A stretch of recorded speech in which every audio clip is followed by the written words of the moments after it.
This enhancement provides a bottom clearance option for threading operations that allows you to determine how far threading tools stop from the bottom of the feature.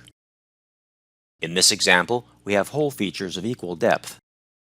Here, we can see several holes are threaded, each with their own thread depth. Predefined thread length is an existing option that allows you to define the depth of the thread measured from the top of the hole feature. The bottom clearance option is new. This value is measured from the bottom of the hole feature. If we type in a value of 6, we can see the thread depth of the last 4 holes have been reduced by 6 mm, offset from the bottom of the hole feature. The other thread depths are too shallow to be affected by the 6 mm bottom clearance.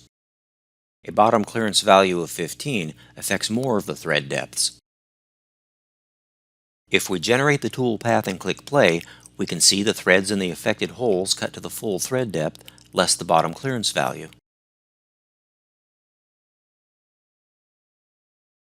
Bottom clearance works in exactly the same way for thread milling operations.